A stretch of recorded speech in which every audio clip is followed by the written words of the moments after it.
Hello, everyone. Welcome to the Science Diplomacy Committee meeting's first seminar of the year, called the Science Diplomacy Nexus in Deep Sea Mining, hosted by the National Science Policy Network. So for anyone who may be joining us from outside of NSPN, the National Science Policy Network is a nationwide coalition of early career researchers, engineers, and healthcare professionals who are passionate about science policy, advocacy, communication, and diplomacy. My name is Lauren Wagner, and I am the chair of NSPN Science Diplomacy Committee, which focuses on the intersection of science and international relations and leads projects such as training opportunities, webinars such as these, and partnerships with diplomacy organizations, both at home and abroad. And we are very excited to welcome you all today for our first seminar of the year. So today's event will consist of a presentation by our guest speaker, Dr. Joâo Bettencourt, followed by an audience Q&A session.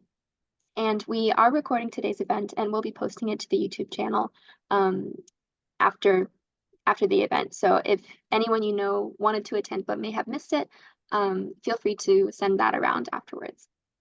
And today I will turn it over to our topic seminar coordinator, Ankita Arora, to introduce our speaker and the event. Hello, everybody. Pardon my hoarse voice. I'm just coming out of a little bit of a cold. But I hope all of you can hear me clearly. It's my extreme pleasure to introduce you Dr. Joâo Bettencourt. Dr. Joâo Bettencourt is an ocean scientist with background on physical biogeochemical interactions and marine geobiochemical cycles. He's currently a research fellow in the seas, an acronym for Shaping European Research Leaders for Marine Sustainability Program at the Geophysical Institute at University of Bergen. In addition, he's also a member of the informal group of Science Policy Interface in Deep Sea Mining and a member of the European Science Diplomacy Alliance. I hereby welcome Dr. Joâo Bettencourt to take on the floor and share his experience and views working in this exciting field of deep sea mining. Thank you very much. I'll try just to share the screen and make sure that everything is okay.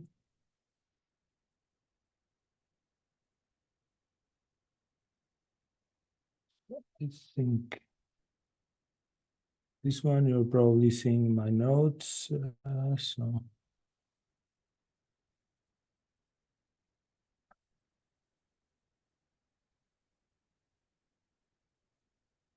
So are you seeing the presentation or the?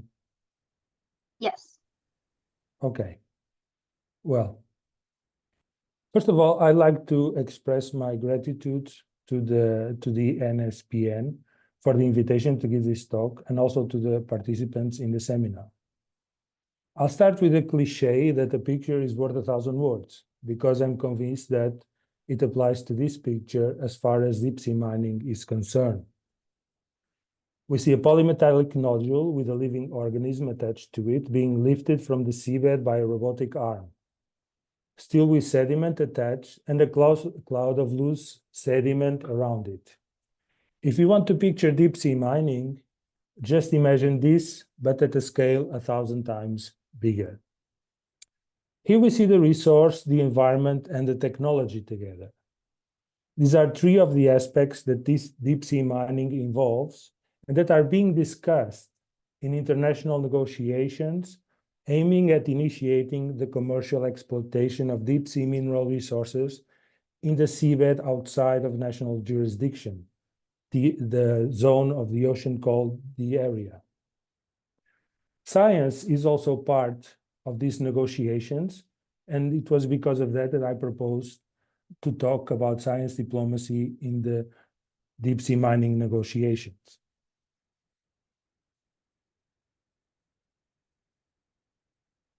Hence the title of my talk. As an introduction, I will present an overview of my talk, and then I'll proceed to say brief words about deep sea mining and science diplomacy. I will start by defining some key terms Then I'll try to provide a broad view of what is deep sea mining, and after that, of the role of the International Seabed Authority. Then I'll move into science and diplomacy in deep sea mining. And then I'll offer a few brief notes on future prospects and some ethical considerations. Then I'll conclude, and the floor will be open for question and answers.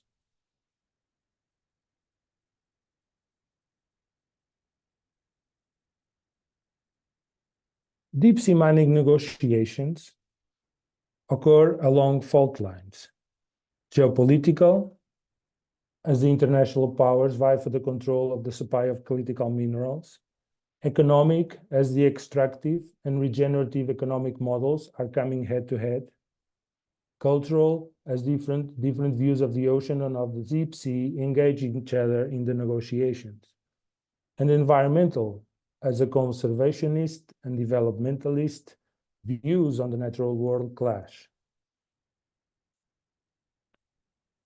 Science, on the other hand, is often seen as a global force for good.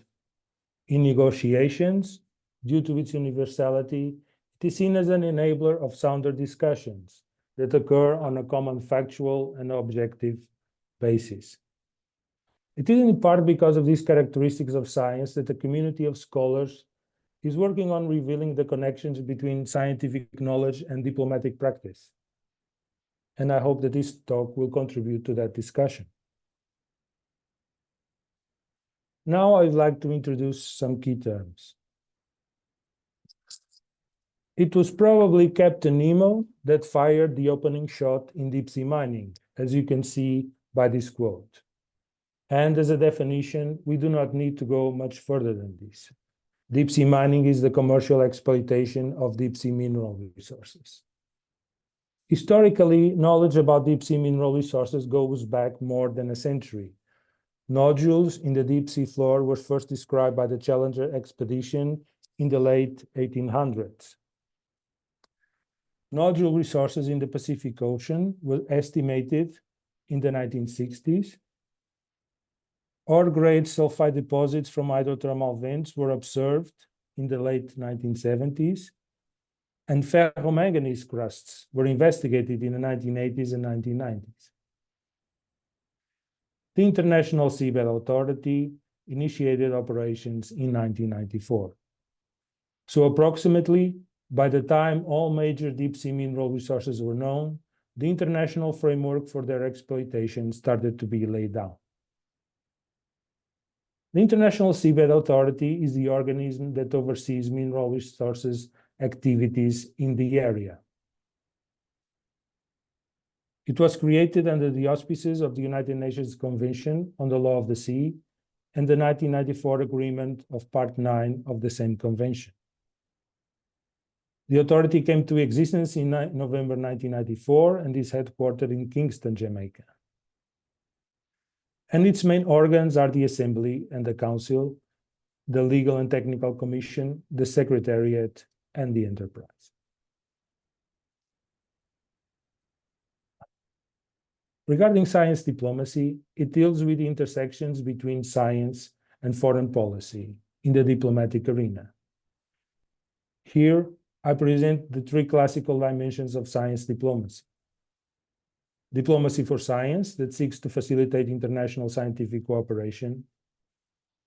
Science for diplomacy, that draws on the soft power of science to attract, persuade, and influence.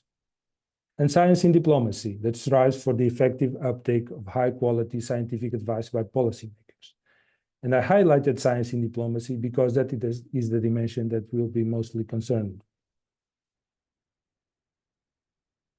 Now I'd like to offer you a broad view of deep sea mining, starting with the seabed mineral resources. First, polymetallic nodules are potato-sized aggregation of minerals that lay on the ocean floor, half buried on the seabed.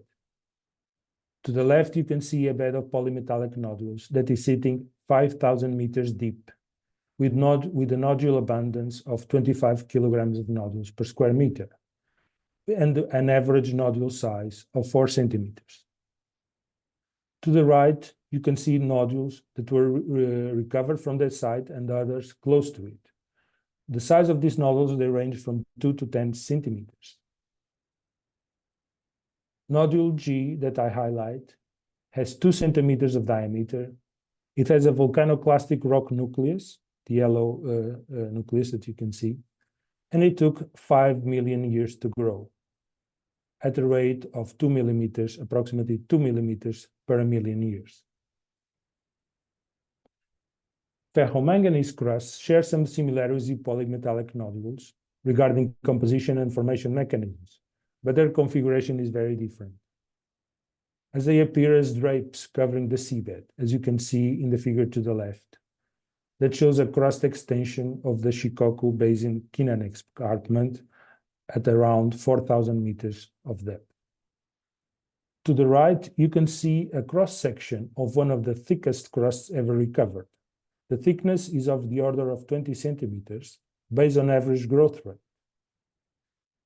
If you remember that dinosaurs were extinct 66 million years ago, and that this crust began forming 74 million years ago, you can realize that this crust was started to form when dinosaurs still roamed the Earth. This crust sample was taken offshore of the Marshall Islands at approximately 2,000 meters deep. Finally, the third type of resource is a seafloor massive sulfide. These are formed when seawater that infiltrate the crust returns to the water column as pressurized and superheated solution of dissolved minerals, as you can see in the left figure. The metal in the solution precipitates as it contacts the cold water and form these structures rich in metals that you can see on the left. They're called black smokers. To the right, you can observe a fragment of an hydrothermal vent with the orifice through which the metal-rich water once flowed on its way back to the water column. This particular fragment has been analyzed and concluded to be rich in zinc sulfide. Those three mineral resources are what deep sea mining is concerned with, removing from the ocean floor and bringing them up to the surface for processing. Deep sea mining technologies have begun developing in the 1950s.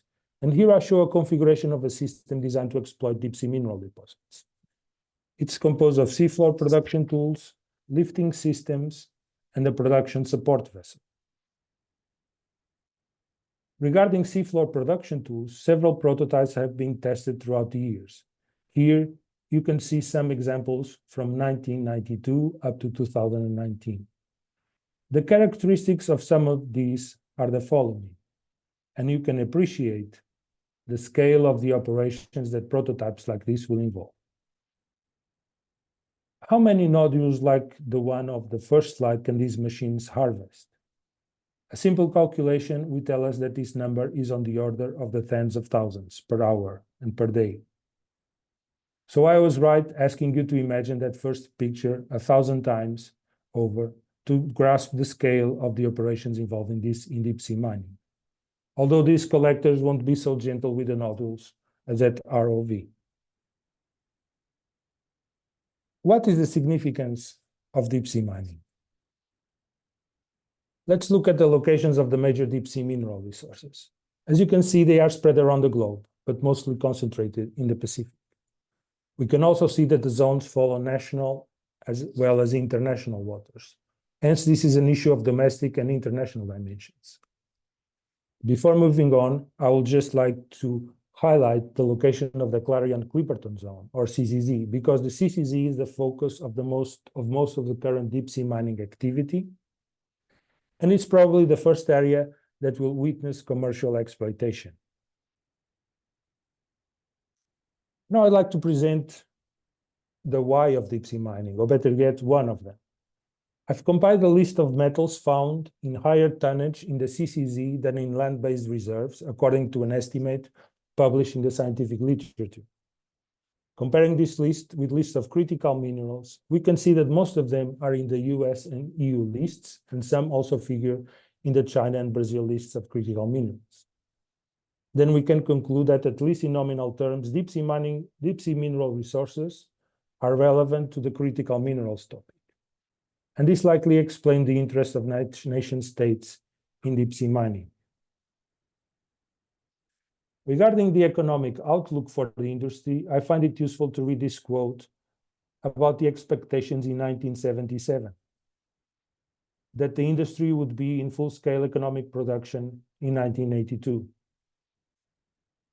Indeed, the industry has gone through two failed expectation moments, one in the late 1970s, early 80s, and the other in the late 2000s. And they are both associated to commodities price cycles. Today, the International Energy Agency forecasts increased mineral and metal demand for the period between 2020 and 2040. And the comparable ore grades and polymetallic nature of these resources are advantages for the industry.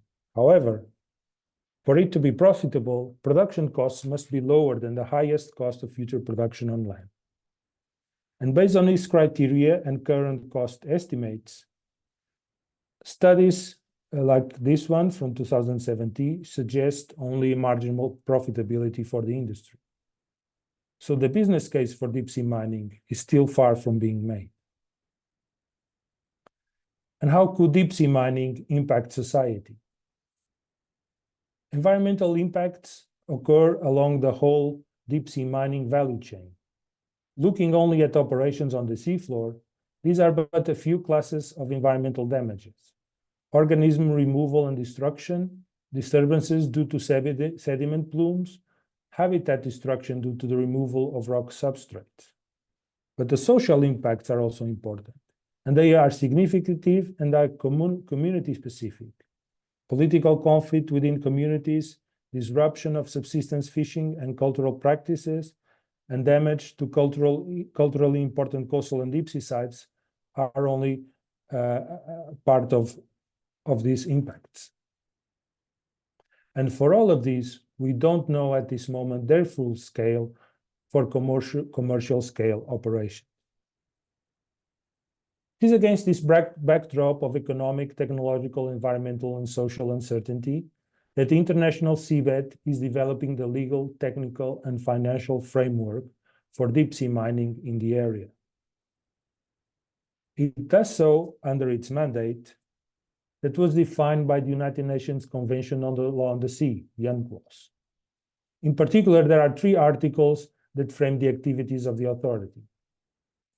Article 136, that states that the area and its resources are the common heritage of mankind.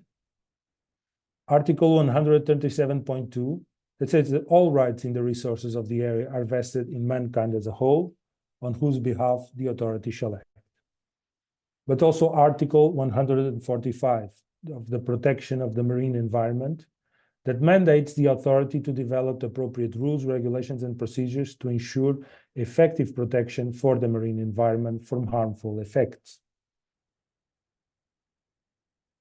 I'd like to briefly present now the authority structure that is divided into 3 different types of organs: the political organs, the Assembly, and the Council that have member state representation; the administrative organs, the Secretariat, that is headed by the Secretary General, that is the Chief Administrative Officer of the authority; and the enterprise, that is the commercial arm of the authority, and that is supposed to carry out activities in the area.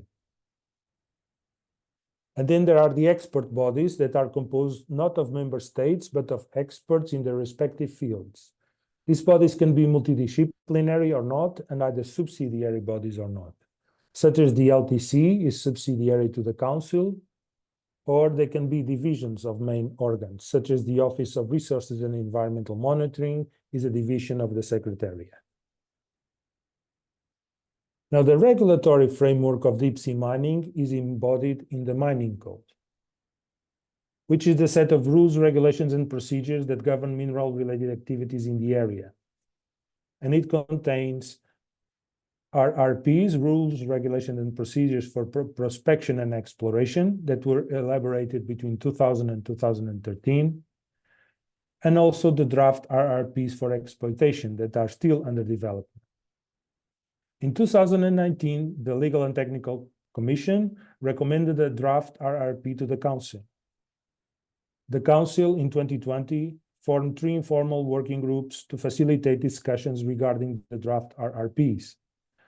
But in 2021, the Republic of Nauru triggered a 2-year rule that effectively set a deadline of July 2023 for the authority to finish the draft RRPs. This deadline has passed and the RRPs were not finalized.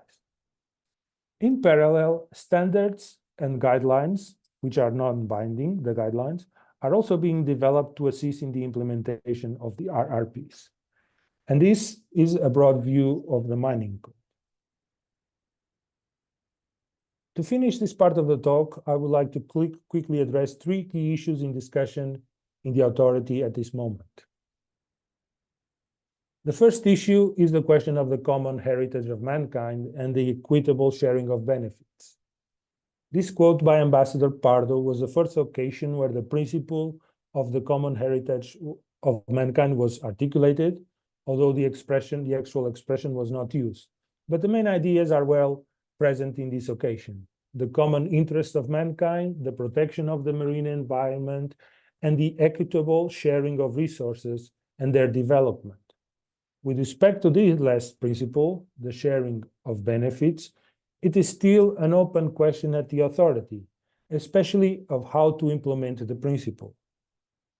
Should mining revenue be directly distributed to member states or placed in a fund or both? If there is direct distribution to states, on what basis should the allocations be determined? If placed in a fund, what would be its purpose and how would it be governed? So these are all open questions still in discussion. The second issue is underwater cultural heritage, which is another open question that has gained prominence in the last sessions of the authority. This statement by indigenous peoples enunciates some of the principles that should be enshrined in the rules, regulations, and procedures under development. That the intangible cultural heritage shall be safeguarded by the authority, contractors, and states.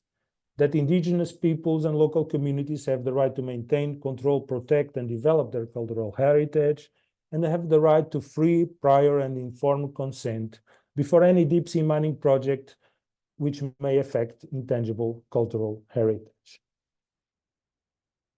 In particular, when a contractor submits an application, the consideration of the risk to the cultural heritage is still an open question.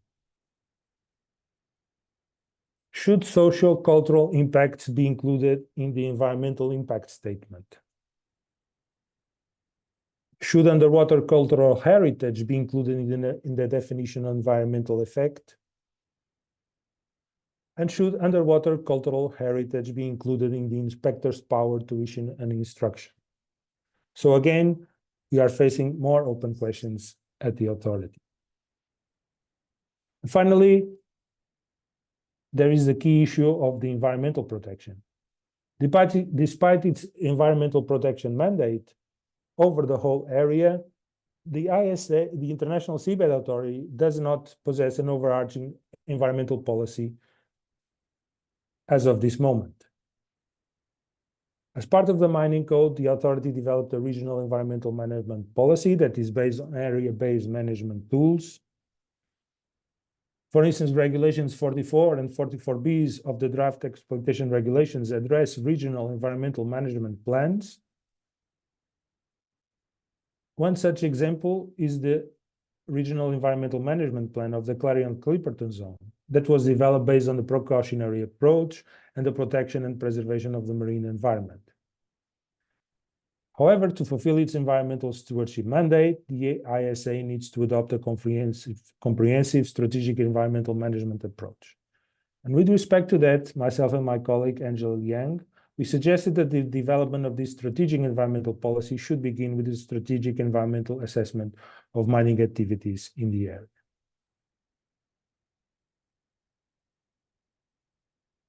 After introducing deep sea mining and the International Seabed Authority, I come to the actual topic of the talk, science and diplomacy in deep sea mining.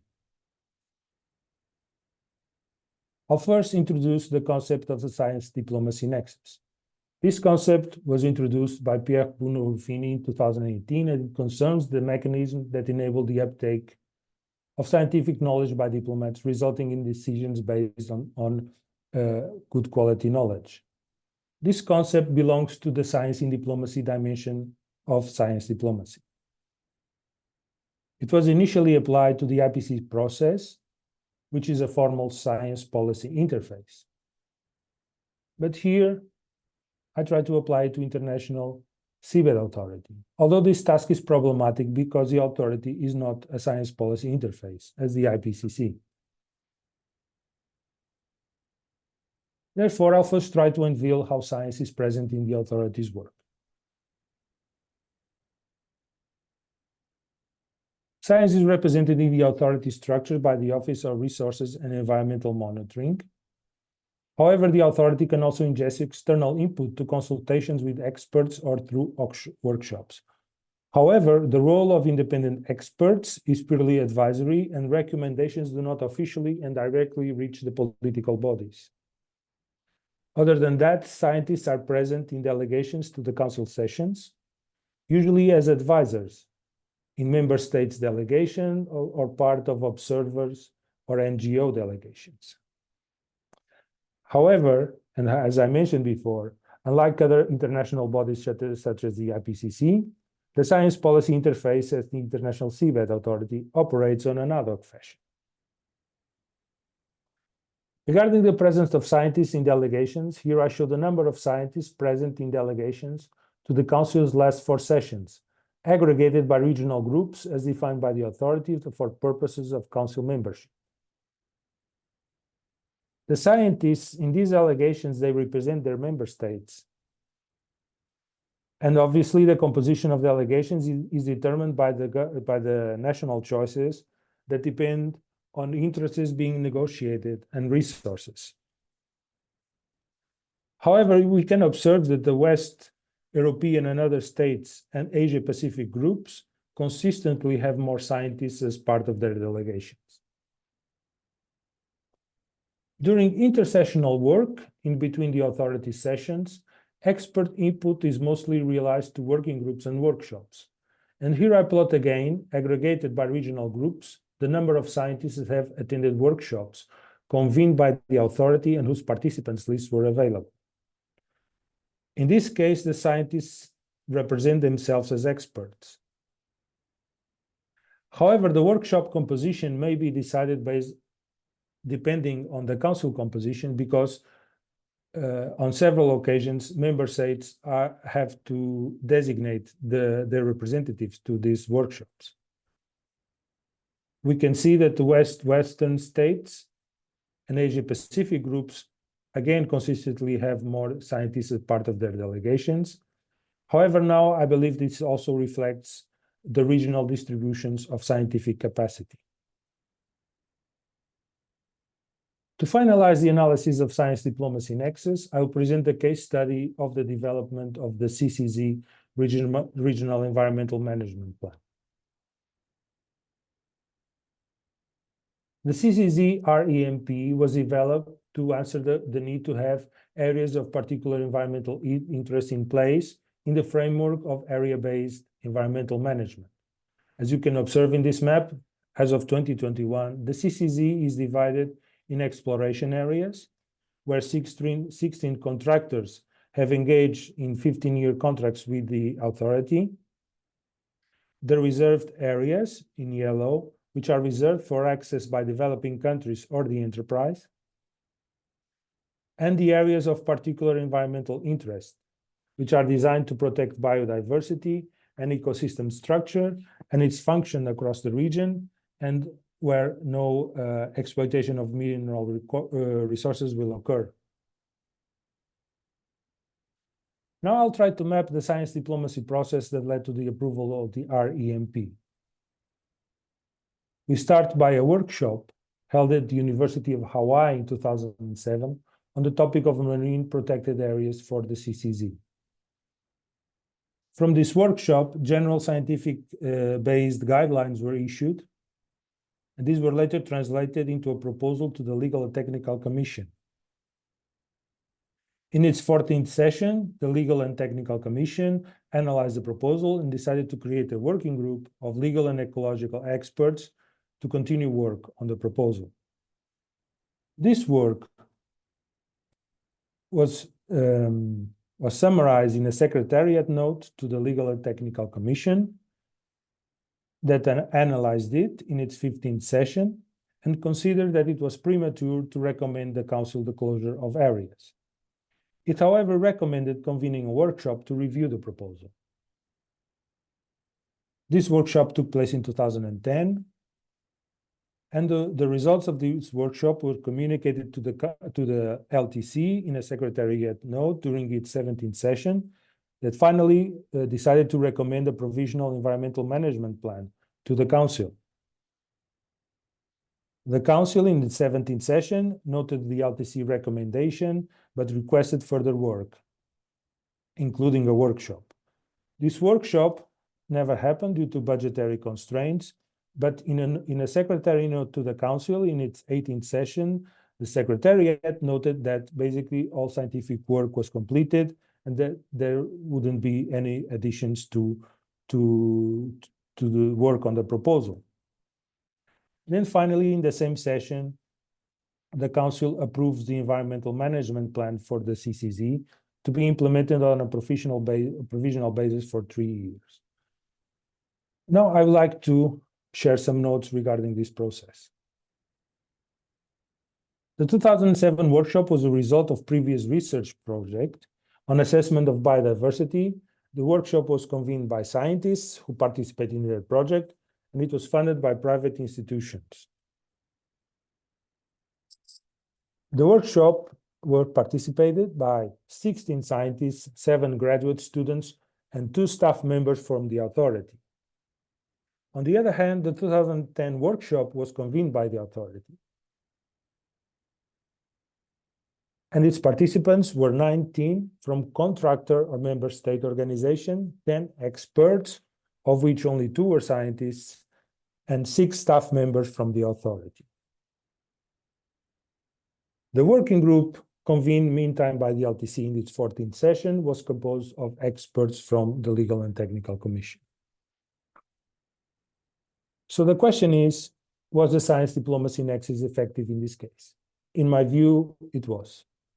Due to the high quality scientific input of the original workshop that was recognized by the LTC during the LTC discussions, and that made it possible for the proposal to be later worked on only on legal aspects, meaning that the scientific work had been accepted. However, there is the nuance that this later work eventually led to modifications in the configuration that were contrary to the initial proposal by the expert scientists. I also believe that another contributing factor for the success of this process was the previous engagement of the scientists involved with the ISA through previous work, and especially through this previous Kaplan project. So this is an example of the science diplomacy nexus at work. Before finalizing, I want to address some recent developments and ethical concerns that I believe can affect the science diplomacy nexus.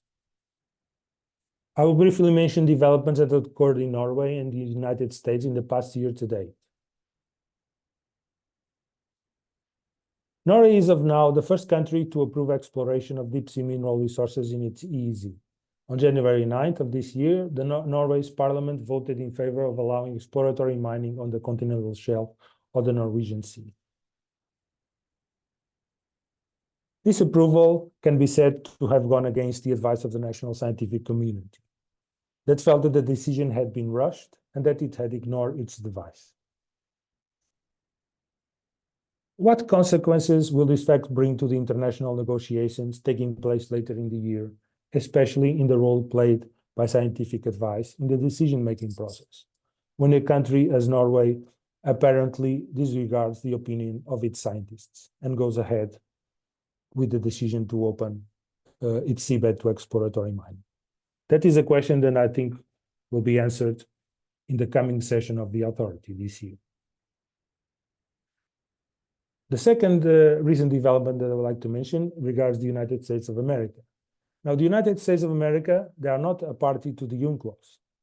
This raises issues, especially regarding whether it can claim and exploit natural resources in the area without prior permission from the authority, or if it is effectively barred from any mineral-related activity beyond national jurisdiction. This is a legal question. Despite not being a member, the US has had observer status, and its scientists have participated in workshops related to issues under discussion at the ISA, and this makes the US part of the science diplomacy nexus. However, two developments this year, namely the National Defense Authorization Act that directs the Assistant Secretary of Defense to submit a report assessing the domestic procession of C4 polymetallic nodules by 1st of March of this year, and a 31 members of Congress letter to the Secretary of Defense and the Pentagon urging the Department of Defense to explore every avenue to strengthen the critical mineral supply chains, and emphasizes the importance of seabed mining as a new vector of competition. They raise the question of whether the US will take a more active role as permitted by the convention in the DSM negotiations. However, what is the bigger picture behind the deep sea mining issue? I think it is related to conflicting views of how our society should develop itself and the role resources will play on that development. Deep sea mining is an extractive industry, and its benefits to everyone are uncertain, as you can see in this opinion that I quote. Underlying the push to develop the industry is a narrative of development that is dominant in the negotiations. However, there are other narratives of DSM that are also present at the discussion table, and we should consider them also in our analysis. In this respect, I would like to recommend a recent symposium that took place here in Bergen, organized by colleagues of mine, that addressed these issues in depth. To conclude, I'll offer a summary of my talk. The expert workshop is the main vehicle by which scientific knowledge is uptaken by policymaking processes and the International Seabed Authority.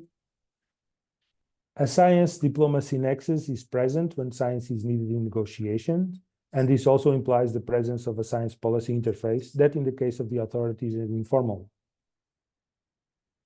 This raises the question of whether this is an advantage or not. Should there be a formal science policy interface? And should it be exclusive to the authority, or should it address wider ocean government issues? With respect to the last question, there will be an event in late February of this year where these topics will be taken up and discussed. On a wider picture, deep sea mining faces an uncertain future, even if it is approved. There are other narratives of deep sea mining beyond the dominant one adopted by the supranational state and commercial actors in the negotiations.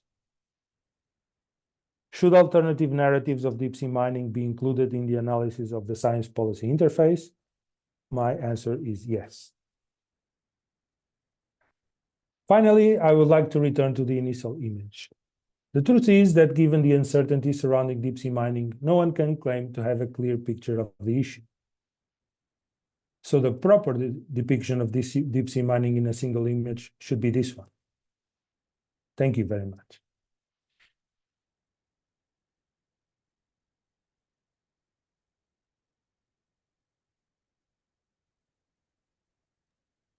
Thank you, Dr. Yao. That was a great introduction into deep sea mining, and appreciate your diverse perspectives. And Thank you very much. the floor is open for questions. This is an interactive session, so we appreciate questions from audiences as well.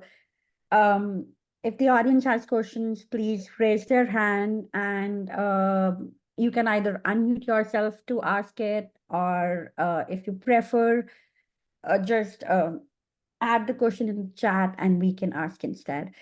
I will start the question round by a question that I had. So, Dr.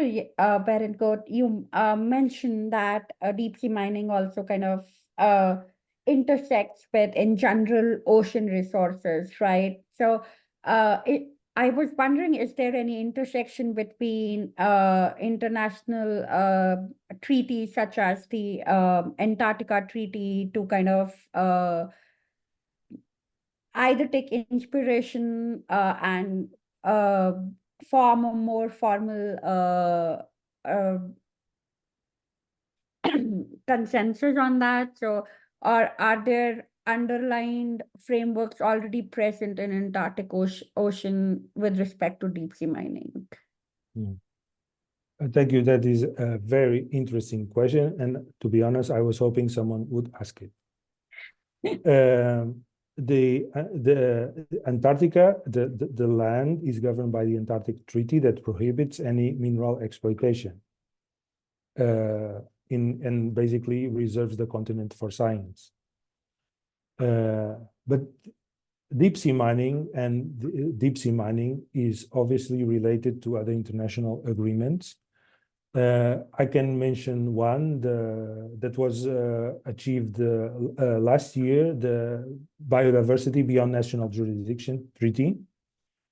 And basically the situation is very interesting from a legal and scientific and diplomatic perspective, because basically the International Seabed Authority governs the seabed, the ocean floor, but if you move 1 centimeter up, then you're under the BBNJ jurisdiction. And obviously, activities in the seabed that generate, for instance, sediment plumes that affect the water column, they must also be dealt with in the framework of the BBNJ instrument. And also, there is also a more technical question, that is the relationship between the BBNJ push to develop these area-based management tools and the already existing area-based management tool framework that the International Seabed Authority uses. And so there are questions raised whether these two frameworks should be united in a single one. So yes, the answer is yes. The deep sea mining framework is intimately related to other ocean-related international frameworks.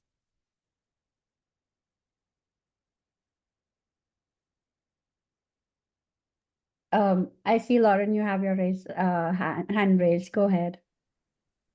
Thank you.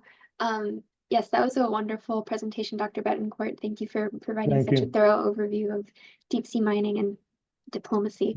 I was intrigued by your mention that the role of scientists is purely advisory in these sorts of bodies, and that their advice does not directly and officially reach the diplomats who may be performing the negotiations. So my question is, do you think that the expert workshop vehicle that you mentioned is sufficient to make sure that the scientific knowledge is adequately considered by bodies like the International Seabed Authority, or do you think that there is a structure that could better, in future negotiations, could better ensure that scientific knowledge is considered? Thank you. That's also a very interesting question. So first of all, like I said, the science policy interface in the authority is not a formal one. And that means that these expert workshops, they are convened at the discretion of the, in the case that are shown, of the Legal and Technical Commission. And there is no guarantee that the Legal and Technical Commission will uptake the results of that workshop. Having said that, and in this case, and I believe that due to the fact that the first workshop that these scientists had organized was in a certain sense the result of previous research that was made in collaboration with the ISA. I think that was a helpful factor in having the Legal and Technical Commission accept those scientific results and work on that basis. However, your question is whether there is a different way to do this. I believe there is. I believe that it could be something like the IPCC, meaning a body that is tasked with periodically producing a summary of the best available science, in this case, in the deep sea research, and that reporting would have to be like the IPCC. It would be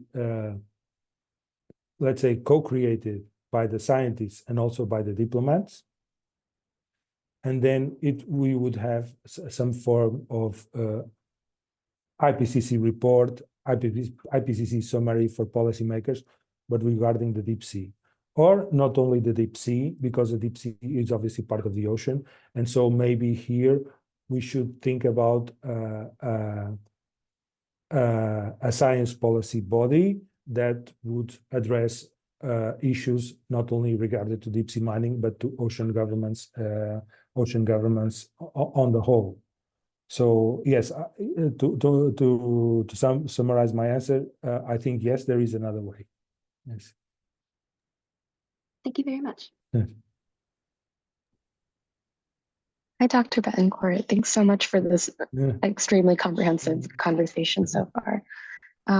My question is two-part. One is in understanding when you were showing us the chart, which broke down country representatives by continent in these conversations.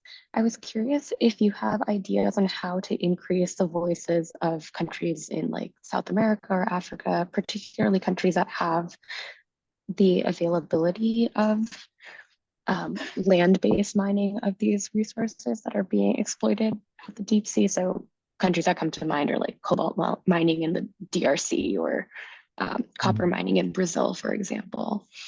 And then my second question is, beyond countries not being represented, there's also territories that aren't present in these discussions. And this is more focused with like Arctic exploration, but like a territory like Greenland, which has a lot of indigenous knowledge and different views than Denmark in terms of how they'll approach exploration. I'm curious, what are ways that we can platform these voices better? Thank you for your question. So to answer the first question, I would say that the first and foremost, we need to increase the scientific capacity of those states, because I feel that especially during intersessional work, it matters the scientific capacity of a country. So that is the first thing. The second thing is related to the presence of scientists in the delegations. And I think that in that case, that presence is more subordinate to the interests of the nation states. If I believe that if a nation state is interested in an issue where it needs scientific input to forward its position, then I think that nation state will try to include scientists in the delegations. And if not, then not. So I think that with respect to scientific presence in the delegations to council, I think it's more subordinate to the national interests of the nation state. However, for workshops and for intersessional work, I think that the best way to increase that the participation of those countries is to increase their scientific capacity. And regarding the second question, I have to say that I think that the presence of territories is possible. Obviously, to have the power of vote, they would need to be parties to the United Nations Convention of the Law Sea. But since they are territories, they are not. It's not possible for them to be parties, but they can participate as NGOs. And also obviously NGOs also have a role to play in these diplomatic negotiations. So I think that the best way for territories to participate is to, again, increase their scientific capacity and then participate as NGOs.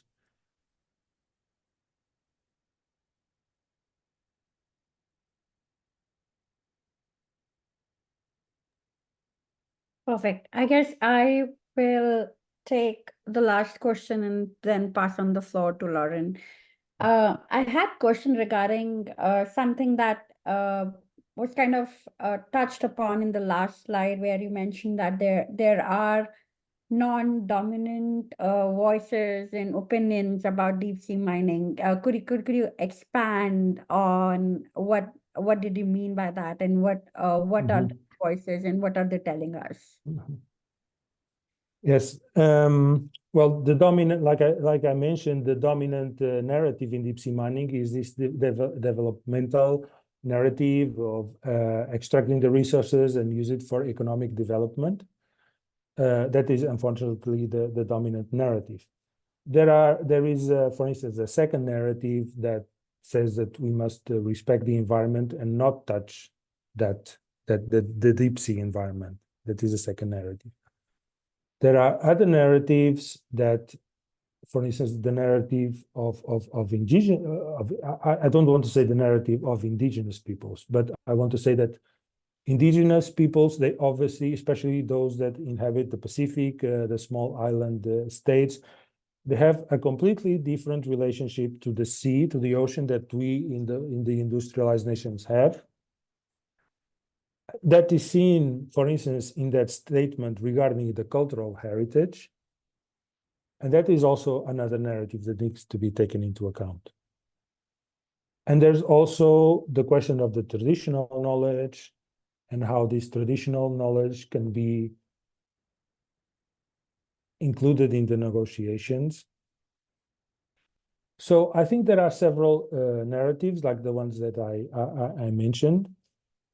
They exist at the discussion table, but they simply need to be given more power, let's say like that. But of course, that is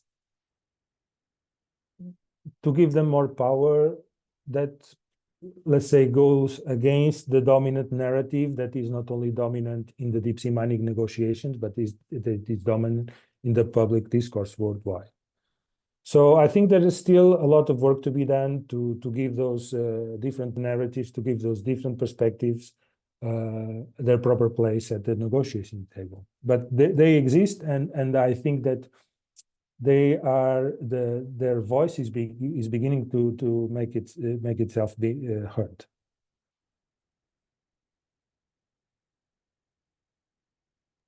Lauren, the floor is all yours. Thank you. Yes, wonderful. I think now is a good time to close out the event. And thank you again so much, Dr. Bettencourt, for sharing your time and expertise with us. Thank you for inviting me. It was a pleasure and an honor. It was our pleasure to learn from you. And thank you, Angela, for helping connect us with Dr. Bettencourt and helping us arrange this. Thank you to Ankita for moderating the session. Yeah, it's a wonderful community that we have here. And if anyone on the call is newer to NSPN and is interested in attending more events, feel free to check out our events page. I'm linking the website in the chat. We would love to see you at our upcoming events. We have a committee meeting happening next Thursday, so we would love to see you there if you're interested in getting more involved with us. And at this point, I will end the recording.